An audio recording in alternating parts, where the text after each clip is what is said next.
अवधूत चिंतन श्री गुरुदेव दत्त। તિબેટના મહાન યોગી મિલારેપા તો ભારતમાંથી લુપ્ત થઈ ગયેલા કેટલાય સંસ્કૃત ગ્રંથોના તિબેટી ભાષામાં થયેલા અનુવાદો આજે પણ મળી આવે છે। જેટલી ભારતીય સંસ્કૃતિ પુરાણકાલીન છે એટલી જ ચીન અને તિબેટની સંસ્કૃતિ પણ ખૂબ જ પ્રાચીન સમયની છે અને અનેક ગૂઢ વિદ્યાઓ જે ભારતના ધર્મગ્રંથોમાં લખાયેલા છે તો એ ગૂઢ વિદ્યાઓના પુસ્તકો ભાષાંતર થઈને તિબેટના કેટલાય પરિશ્રમ કરીને તિબેટમાં એ વિદ્યાને લઈ ગયા અને એની ઉપાસના કરી અને એમણે જીવનમાં અપનાવીને અવનવા ચમત્કારો પણ સર્જ્યા છે। તો આ અનુવાદ કરનારાઓ ગ્રંથના ઘણા સાધુઓ હતા, કેટલાક તો મહાન યોગી પણ હતા। એવા એક યોગી મારપા તો પોતાને અનુવાદક તરીકે જ ઓળખાવે છે અને તેઓ ગૃહસ્થાશ્રમી સંત હતા અને યોગ માર્ગમાં ઘણા જ આગળ વધેલા હતા।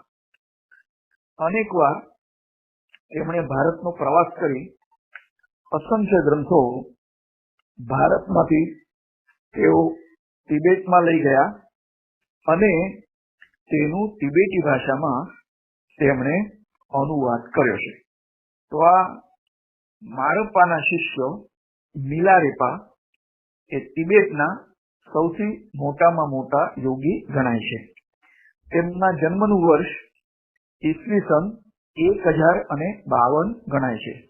તો આજથી લગભગ 950 વર્ષ પહેલા। તો મિલારેપાના વડદાદા કેટલીક ચમત્કારિક શક્તિઓ ધરાવતા હતા અને ભૂત પ્રેત તો તેમનું નામ સાંભળતા જ ભાગી જતા હતા। આટલી આધ્યાત્મિક શક્તિ તેમનામાં હતી। એક કુટુંબમાં પ્રેતનો ભયાનક ઉપદ્રવ થતો હતો અને ઘણા લામાઓને બોલાવવામાં આવ્યા પણ કોઈ પણ ફાળ્યો નથી। છેવટે મિલારેપાના વડદાદાને બોલાવવામાં આવ્યા અને તેમને જોતા જ પ્રેતે બૂમ પાડી કે મિલા મિલા, તું મારો બાપ છે, તું મારી માં છે। મિલા એટલે હે માનવી। આ પરથી કુટુંબની અટક જ મિલા પડી ગઈ, જે વંશ પરંપરા સુધી ચાલુ રહી છે। રેપા એટલે સૂત્રનું સફેદ ઉપરનું। તો માણસના જઠર જેવી સાંકડીને છુપી હિમાલયની કંદરાઓમાં માત્ર એક પાતળા સફેદ વસ્ત્ર પર એ રહેતા અને તેથી તેઓ રેપા કહેવાયા છે। તો મિલારેપા ના જેવી તપસ્યા કરનારા તેમના યોગી શિષ્યો પણ આ રેપા ઉપાધિથી વિભૂષિત હોય છે। તો રેપા એટલે એક તાંતણો કે દોરી કે જેના થકી એકાદ મેચ જેટલું કપડાથી તેઓ શરીરને ઢાંકે છે અને ત્યાં પુષ્કળ ઠંડી હોવા છતાં તેમાં તેઓ એટલા વસ્ત્રથી જ રહી શકતા હોય છે। તો મિલારેપાના પિતા અઠંગ જુગારી હતા અને જુગારમાં તેઓ ઘર-બાર, માલ મિલકત, ખેતીવાડી બધું જ ખોઈ બેઠા હતા। તે પછી વતન છોડીને તેઓ નેપાળની સરહદે આવેલા ક્યાંગસા નામના સ્થળે આવીને વસ્યા હતા અને ત્યાં શ્રમથી ફરી તેઓ સમૃદ્ધ બન્યા હતા।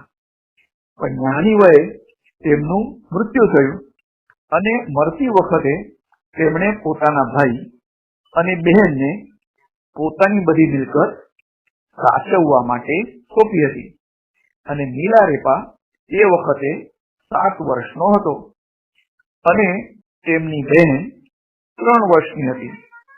પણ કાકાએ અને ફોઈએ મરનારની બધી જ મિલકત પચાવી પાડી અને આ ભાઈ બહેનને તથા તેમની માતાને તેમણે પુષ્કળ દુઃખ આપ્યું છે. નીલારેપા 15 વર્ષનો થયો ત્યારે નીલારેપાની માતાએ આગેવાનોને ભેગા કરી પોતાની મિલકત પાછી અપાવવા માટે મદદ માંગી છે. પણ કાકા અને ફઈએ કહ્યું કે મરનાર પાસે મિલકત હતી જ ક્યાં? અમે દયા લાવીને તમને ઉછેર્યા છે અને જીવતા રાખ્યા છે, નહીં તો ક્યારનાય તમે 3 જણ પણ મરી ગયા હોત. બધા જાણતા હતા કે કાકા આ ખોટું બોલી રહ્યા છે, પણ કોઈએ નીલારેપાની માતાને ટેકો આપ્યો નહીં. કેટલાક માણસોએ કહ્યું કે આપણે ફાળો ઉઘરાવી આપીએ અને આ છોકરાને ટેકો કરીએ. પણ નીલારેપાની માતાએ કોઈની પણ મદદ પર જીવવાની સ્પષ્ટપણે ના પાડી અને તેણે કહ્યું કે હું કોઈની પણ દયા પર જીવવા માંગતી નથી. હું મારા દીકરાને ભણાવીશ અને પછી શું થાય છે તે તમે પણ જોશો અને હું પણ જોઈશ. નીલારેપાનો કંઠ સારો હતો અને એકવાર તે ગીત ગાતો ગાતો ઘરમાં આવ્યો છે અને એનો અવાજ સાંભળીને એની જે માતા હતી તે હાથમાં ચૂલાની રાખની મુઠ્ઠી ભરી અને બીજા હાથમાં લાકડી લઈ ઘરમાંથી દોડતી દોડતી બહાર આવી છે અને છોકરાના મોં પર તેણે રાખ ફેંકી છે અને લાકડી વતી એ નીલારેપાને મારવા લાગી છે. અને તે બબડતી હતી કે કેવો તું કપાતર બાક્યો છે, બાપનું પણ તે નામ બોલ્યું છે. અને આવેશમાં ભાન ભૂલી તે બેભાન થઈ ગઈ, કારણ કે નીલારેપા એના કાકા સાથે વેર વાળવા માટે તૈયાર ન હતો. આથી એને માતાને આમ પુષ્કળ દુઃખ થતું હતું.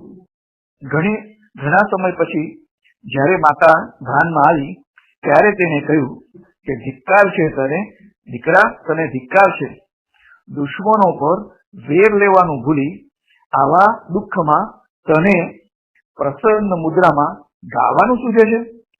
તારે તો એ રીતથી શિક્ષણ મેળવવું જોઈએ, એવી વિદ્યા તારે આત્મસાત કરવી જોઈએ કે તારા કાકા અને ફોઈનો વંશ વેલો જ નાબૂદ થઈ જાય.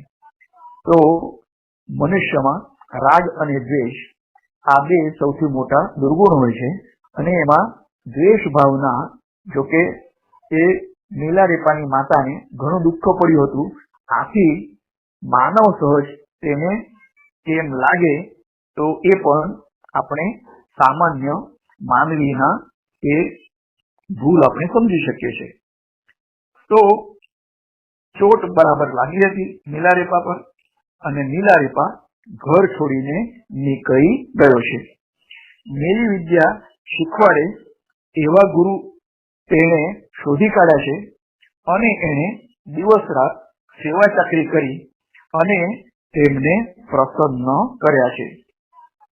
નીલારેપાની વિતક કથા સાચી છે અને એની જાતે તપાસ કરીને ગુરુએ ખાતરી પણ કરી અને પછી એને મંત્ર વિદ્યા ભણાવવાનું શરૂ કર્યું છે કે જે મંત્ર શક્તિ દ્વારા દુશ્મનોનું તે મોત પણ નિપજાઈ શકે અથવા હિમવર્ષા કરાવીને તેના પાકનો પણ નાશ કરાવી શકે છે. તો આ વિદ્યા નીલારેપાને તેના ગુરુએ શીખવી છે અને આ મંત્ર સાધના વખતે નીલારેપાએ કપાયેલા 35 માથા જોયા છે તે જેમનું આ રીતથી અપમૃત્યુ થયું હતું તાંત્રિક વિધિને લીધે. તો ગુરુએ તેને કહ્યું કે આમાં બે ખૂટે છે, એક તારા કાકા અને એક તારી ફોઈ. તો એનું પણ આ રીતે તારે મંત્ર શક્તિથી એમનું મોત તારે નિપજાવવાનું છે. અને એ બેને ઉમેરીશ તો 37 થશે. પણ નીલારેપાએ કહ્યું કે ના, મારે એમને એમના કર્મનું ફળ નજરે જોવા જીવતા રહેવા દેવા છે. થોડા વખત પછી નીલારેપાના કાકાને ઘેર લગ્નની જાપત એટલે કે મહેફિલ ચાલતી હતી અને ત્યાં એકાએક ઘર તૂટી પડ્યું ને એમાં 35 માણસો દટાઈને મરી ગયા છે. કાકાના બધા દીકરાઓ એમાં મરી ગયા અને આ જોઈ નીલારેપાની માએ હરખાઈને બધાને કહ્યું કે જોઈ મારા દીકરાની વિદ્યા. આ પછી નીલારેપાએ મંત્ર ભણીને હિમવર્ષા કરાવી છે અને દુશ્મનોના જે ખેતરો હતા એ ખેતરોનો ઉભો પાક પણ બળીને નષ્ટ થઈ ગયો છે. તો આ વાત સાંભળીને ત્યાંના લોકો બધા ભયભીત થઈ ગયા છે અને નીલારેપાથી પણ બીવા લાગ્યા છે. પણ હવે નીલારેપાને પોતાના કૃત્યનો પસ્તાવો થયો અને એવામાં એક સંતે તેને કહ્યું કે વિદ્યા તો એકમાત્ર યોગ વિદ્યા છે. તો વિદ્યા એટલે શું? સા વિદ્યા યા વિમુક્ત હે. તો જન્મ મરણના ચક્રમાંથી જે આપણને બચાવે, પાર કરાવે, એને જ આપણે વિદ્યા કહીએ. અને એવી જો કોઈ વિદ્યા હોય તો એ યોગ વિદ્યા છે.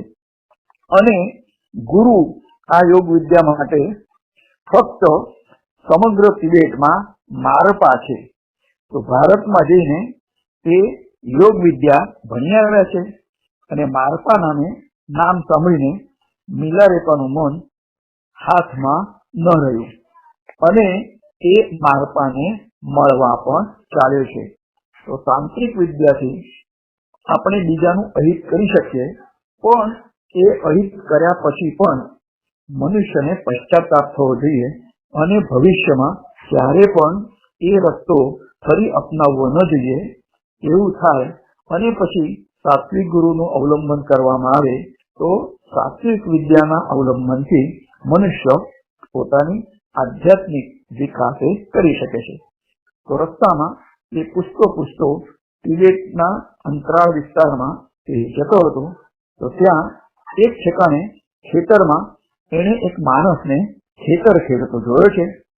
તો એ ખેડૂતે કહ્યું કે તું મારી વતી આ ખેતરને તું ખેડ, તો હું તને મારપા ક્યાં રહેશે એ તને બતાવું.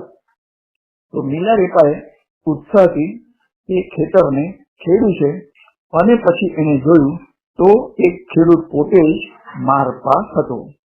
તો ગામમાં ગયો એમના ઘેરે, તો જે ખેડૂત ખેડતો હતો અને જેનું ખેતર નીલારેપાએ ખેડ્યું તો એ જ મારપા હતા. અને તે પોતે કદી પણ પોતાનું ખેતર ખેડવા આવતા નહોતા, પણ આજે નીલારેપા એને મળવા આવવાનો હતો એ વાત તેમણે યોગ વિદ્યા દ્વારા જાણી લીધી હતી અને તેથી એને મળવા માટે ખાસ એ ખેતરમાં પોતાનું ઘર છોડીને આવ્યા હતા. અને ગુરુ દક્ષિણા તરીકે એમને જે આજ્ઞા કરી કે તું પહેલા ખેતર ખેડ, પછી જ હું તને મારપા ક્યાં છે જણાવું. એટલે આ એક પ્રકારની ગુરુ દક્ષિણા છે. અને ગુરુ દક્ષિણા મળ્યા પછી એમને એક ક્ષણે નીલારેપાનો શિષ્ય તરીકે સ્વીકાર કર્યો છે. તો નીલારેપાએ તેને પોતાના પાપ અને પશ્ચાતાપની વાત કરી અને કહ્યું કે હવે તમારું શરણું છોડી હું ક્યાંય પણ જવાનો નથી. તો આમ કહી પોતે જે ચોપડીઓ સાથે લાવેલો તે એને નીચે મૂકવાનું શરૂ કર્યું. તો ત્યાં તો મારપા બરાડી ઉઠ્યા છે કે એ નહીં, એ તારી અપવિત્ર ચોપડીઓ અહીંયા મૂકીશ નહીં. મારી પવિત્ર ચોપડીઓ ને એનો સ્પર્શ બિલકુલ કરાવીશ નહીં. તો નીલારેપાની એ ચોપડીઓમાં કેટલીક મેલી વિદ્યાની માહિતી અને મંત્રો વગેરે હતા. તો તે તરત જ કાઢી નાખવા પડ્યા છે. હવે નીલારેપાની કઠોર તપસ્યા શરૂ થઈ. રાત અને દિવસ એણે ગુરુની આજ્ઞાનું પૂરેપૂરું પાલન કરવા માંડ્યું છે. આમ દિવસો પછી દિવસો પસાર થતા હતા અને નીલારેપાને ઘણીવાર થતું કે ગુરુ હજી આપણને જ્ઞાન આપતા નથી.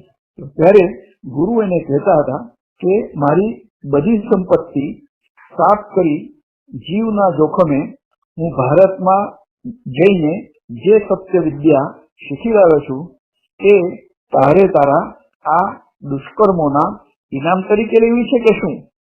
જા, તે જે પાપો કર્યા છે તેને પહેલા તું ધોઈ આવ અને જે ખેડૂતોના પાકનો તે નાશ કર્યો છે તે એમને તું પાછો આપી આવ. તે પછી જ હું તને ભારતની પવિત્ર વિદ્યા એટલે કે યોગ વિદ્યા શીખવીશ. સાંભળીને નીલારેપા મોટા આંસુઓ સાથે રડવા લાગે છે. એકવાર ગુરુએ કહ્યું, મારા દીકરા માટે એક ગોળ પૂર્વાભિમુખ મકાન તું બાંધી આપ. એમાં બીજા કોઈની પણ મદદ તારે લેવાની નથી. લાકડા કાપવા, પથ્થરો ઘડવા, પથ્થરો જડવા આ બધું તારે એકલાએ જ કરવાનું છે. પાણી પણ તે માટે તારે એકલાએ લાવવાનું છે અને બીજા કોઈની પણ એમાં તારે મદદ લેવાની નથી. નીલારેપા રાત ને દિવસ આ કામ પાછળ પડ્યો છે અને પાતળા ને પથરા પોતાની પીઠ ઉપર ઊંચકીને એ લાવે.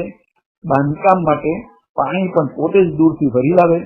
આમ અડધું મકાન થયું ત્યારે એના ગુરુ મારપા એ મકાનને જોવા આવ્યા છે અને મકાનને જોયા પછી એમણે કહ્યું કે અરે, આવું ગોળ મકાન નહીં ચાલે.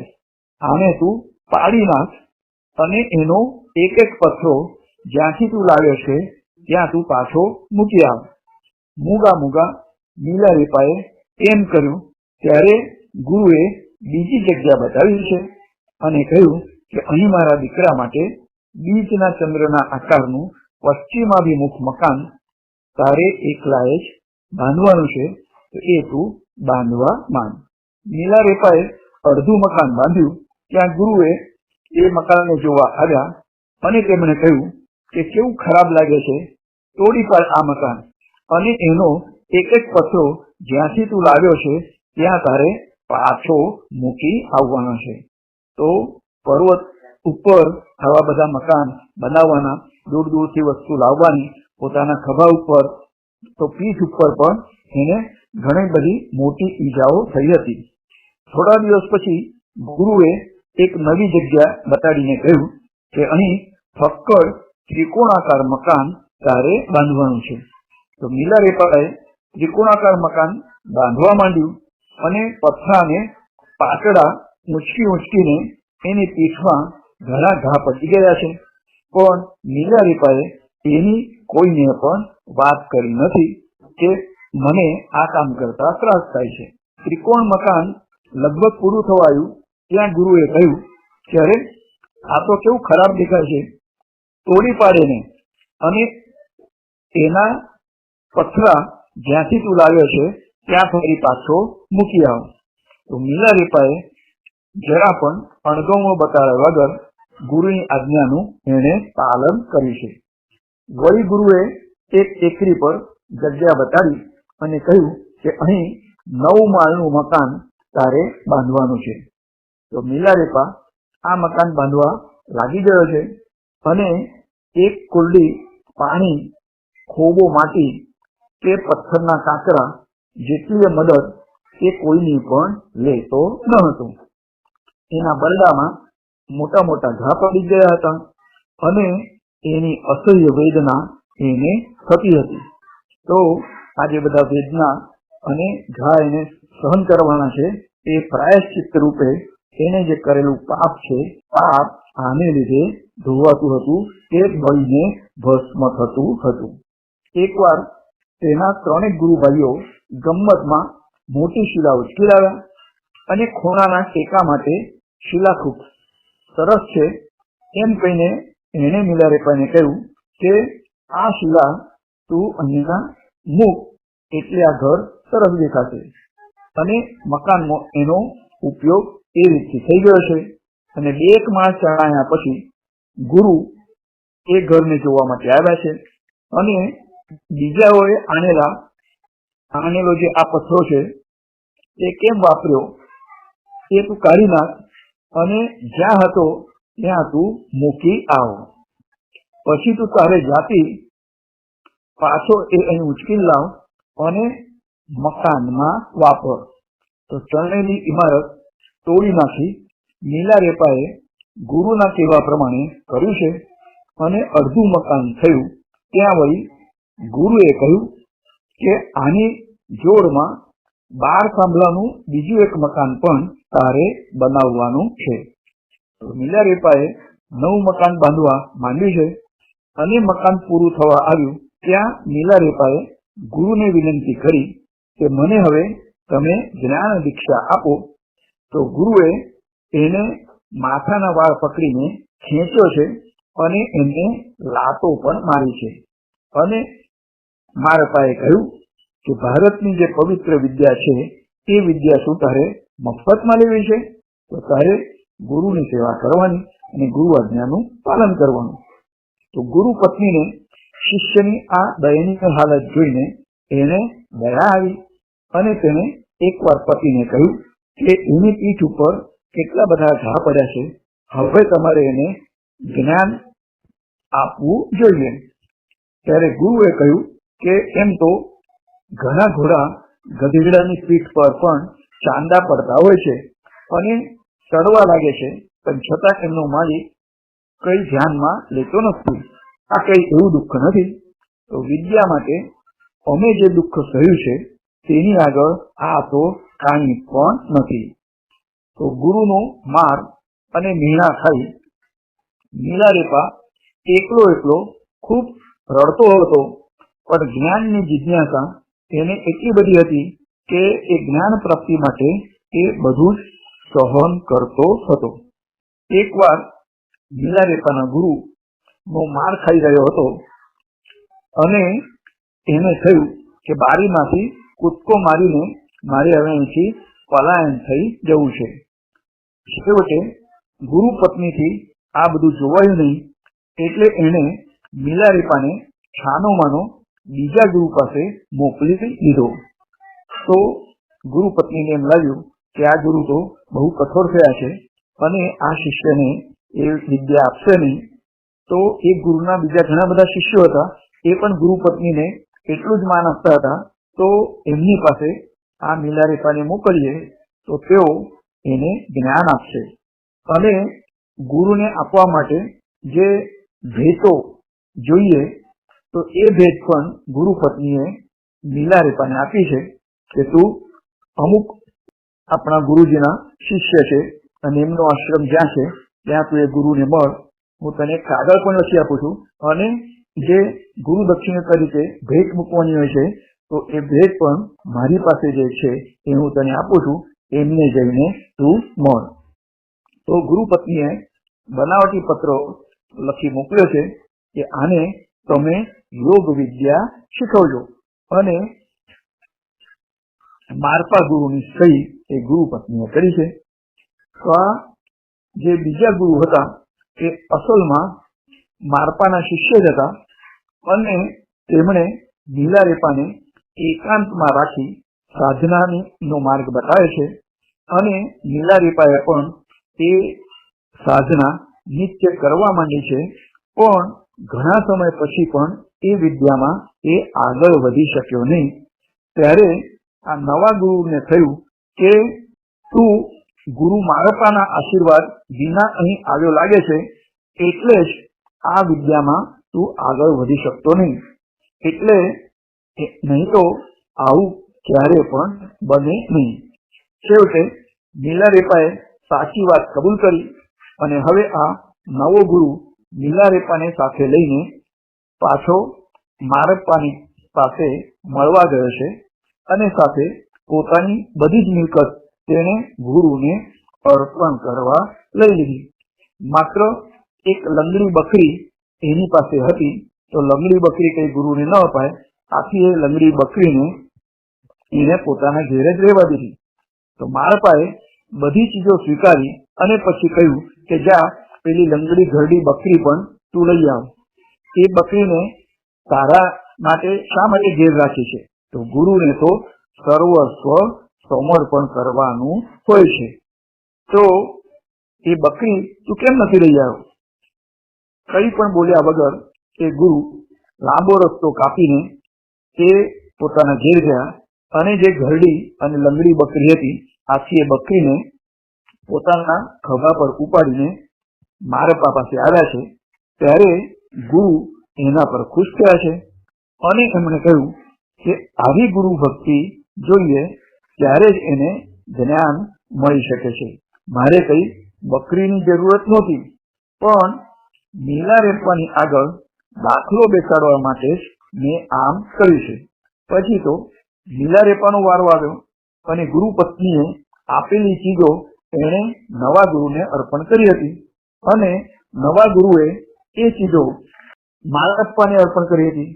તો મારપ્પા એ ચીજો ઓળખી ગયા અને તેને નીલારેપાને કહ્યું કે આ ચીજો કઈ સારી નથી, તને એ આપવાનો મારી પત્નીને પણ બિલકુલ અધિકાર નથી.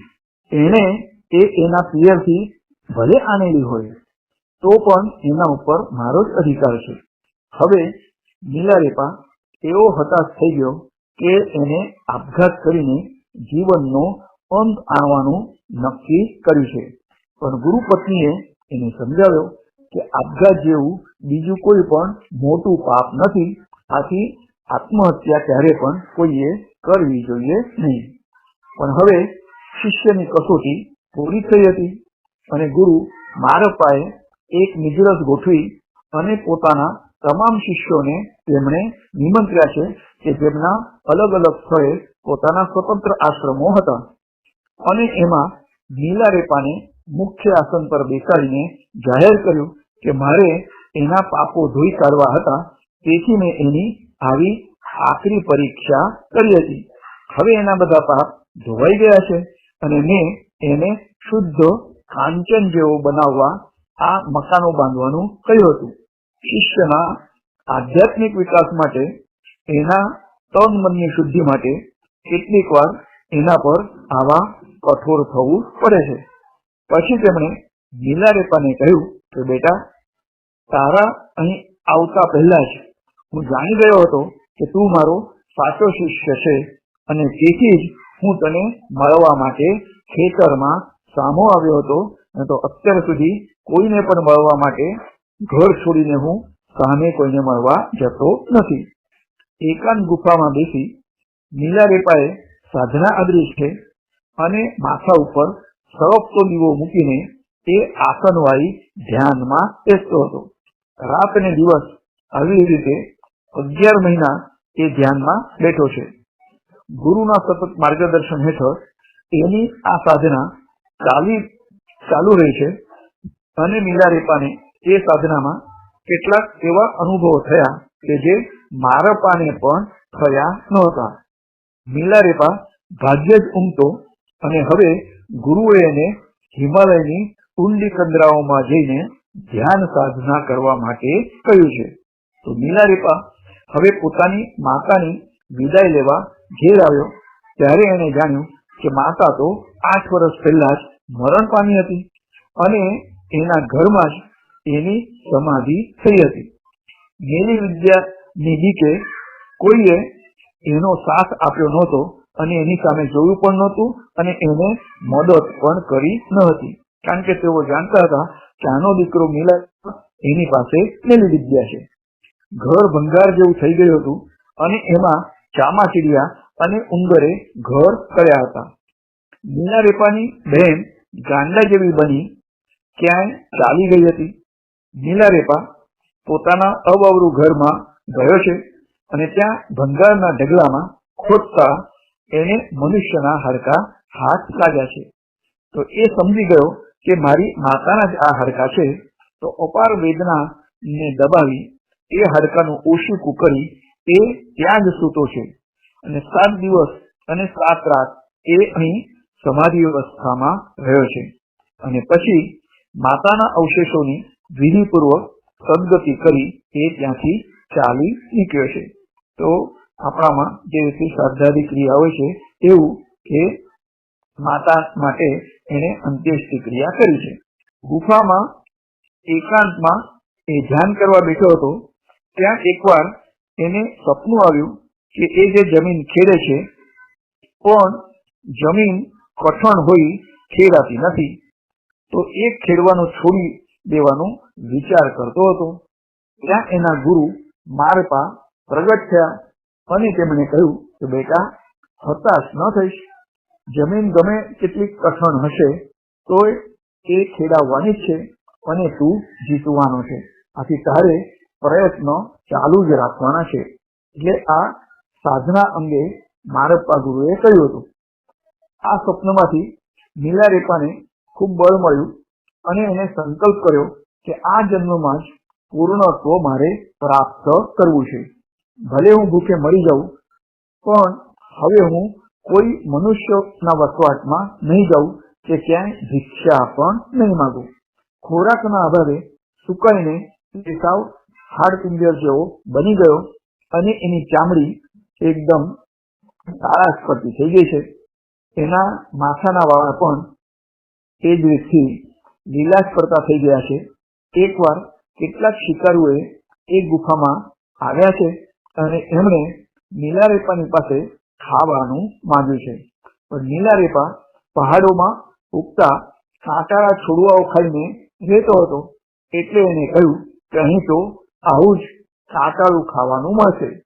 તો શિકારીઓ ગુસ્સે થયા અને એમણે એને ઉંચકીને ફરી પછાડ્યો છે, કારણ કે એની પાસેથી કંઈ ખાવાનું શિકારીઓને મળ્યું નથી.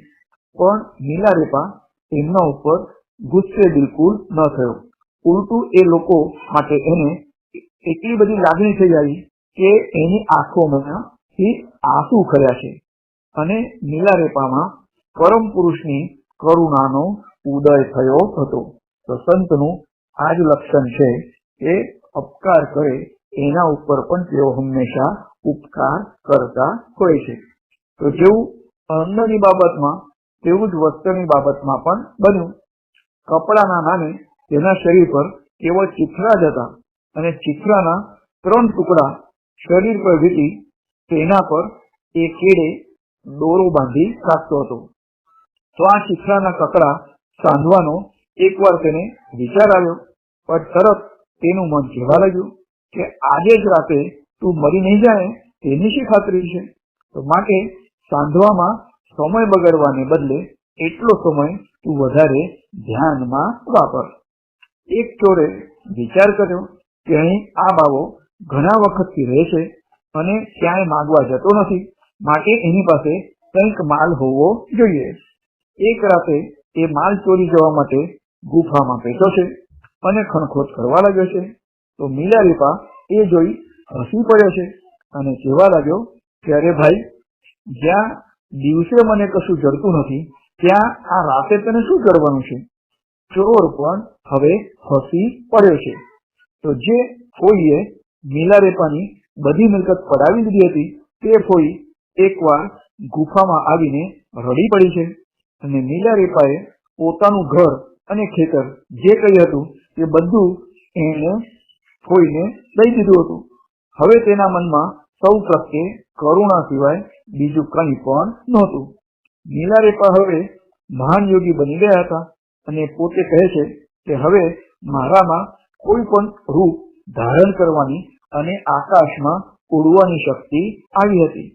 રાતે સ્વપ્નમાં હું મેરુ શિખરથી પાતાળ સુધી 10 દિશાએ જઈ શકતો હતો અને એકના અનેક રૂપ હું ધારણ કરી શકતો હતો.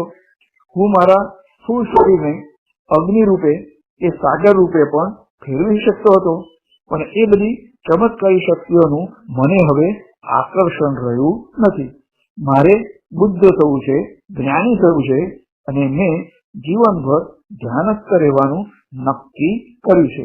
તો યોગ વિદ્યાના ફળ સ્વરૂપે અનેક આ જે સિદ્ધિઓ મળતી હોય છે, તો કામરૂપતા અનેક રૂપ ધારણ કરવાના, ખેચર જે આકાશમાં ગમન કરવાનું, દૂર સાવવા કેટલાય માઇલ દૂર કોઈ વ્યક્તિ શું બોલે છે એ સાંભળી શકવાનું અને સેંકડો માઇલ દૂર કોઈ વ્યક્તિ શું કરે છે એને જોવાનું, તો આવી બધી શક્તિઓ અને સિદ્ધિઓ યોગ દ્વારા મનુષ્યને મળતી હોય છે. ઘણા વર્ષ બહેનને ભાઈની ભાળ મળી અને એને ગુફામાં જઈને મળી છે. ભાઈનું હરિપિંજર જેવું શરીર અને અન્નહીન વસ્ત્રહીન અવસ્થા જોઈને તેની બહેન રડી પડી છે અને તે કહેવા લાગી કે ભાઈ, તું માણસ જેવો નથી લાગતો, તું તો જાનવર બની ગયો છે. તો મિલારેપાએ બહેનને પોતાની જોડે રાખી ધીરે ધીરે તેને પણ આધ્યાત્મિક રાહે વાળી છે. બહેન ભાઈની સાથે ગુફામાં રહેવા લાગી છે. ધીરે ધીરે મિલારેપાની છાતી ફેલાતી ગઈ અને એકલા મનુષ્યો જ નહીં, દેવો પણ મિલારેપાના શિષ્ય બન્યા હતા. હિમાલયની ગુફામાં પણ મિલારેપા કેવળ એક સફેદ પાતળું લુગડું, એટલે કે રેપા કહે છે, એ શરીર ઉપર વીંટી રાખતા હતા. એકાંતમાં ધ્યાન, સાંસારિક પદાર્થો તરફ અનાસક્તિ, અપરિગ્રહ અને સર્વ પ્રત્યે કરુણા. તો મિલારેપાના ઉપદેશમાં આ 4 વસ્તુઓ ઉપર ખૂબ જ ભાર મૂકવામાં આવે છે. કર્મ અને પુનર્જન્મની સમજણને તેઓ ખૂબ મહત્વ આપે છે અને ગુરુ ભક્તિનો તેમણે અપાર મહિમા ગાયો છે. તો આપણે જે કર્મ પૂર્વજન્મમાં કર્યું હોય એના ફળ સ્વરૂપે આ જન્મમાં આપણને અનુકૂળતા અથવા પ્રતિકૂળતા મળતી હોય છે. તેઓ કહે છે કે શુભ સંકલ્પોથી દુષ્કર્મોના વેગને ટાળી શકાય છે. કર્મોના ફળ ભોગવવા માણસને જન્મવું જ પડે છે. ધર્મ ધ્યાન દ્વારા એકનું દર્શન થતા, એટલે કે પરમાત્માનું સર્વનું દર્શન થશે, ત્યારે તમારા કર્મોનો અંત આવશે. દુઃખને આગળ વધવાનું સાધન સમજો. ખુદ મરણને પણ. તો દુશ્મનોને તમે મિત્રો બનાવજો અને વેર એ એક પ્રકારનું ઝેર છે. એનાથી હંમેશા તમે આઘા રહેજો અને સ્વાર્થ માટે કોઈ પણ પ્રકારની સાધના કરશો નહીં. મિલારેપાએ અસંખ્ય સ્તોત્રો, ભજનો લખેલા છે જે આજે પણ તિબેટમાં ઘેર ઘેર ગવાય છે. એમાં ગુરુ સ્તવનો ઘણા છે. મિલારેપા કહે છે કે ગુરુ સાથે જ ઈશ્વરી શક્તિનું પ્રગટ રૂપ છે. શિષ્યના પાપને બાળી ભસ્મ કરવાની ગુરુ પાસે તાકાત હોય છે અને આથી જ જે સાચો ગુરુ હોય છે એ ઘણા બધા શિષ્યોને બનાવતું નથી અને ઘણા બધા શિષ્યોનું પાપ એ ગુરુએ પોતે ભોગવવું અથવા ધોઈ નાખવું પડતું હોય છે. ઈસવીસન 1135માં 84 વર્ષની ઉંમરે મિલારેપાએ દેહ છોડ્યો. દેવો અને દાસીનીઓ, એટલે કે દુર્ગા વગેરે દેવીઓ એ વખતે પુષ્પવૃષ્ટિ આકાશમાંથી કરી અને દિવ્ય સંગીત એમણે લહેરાવ્યું હતું.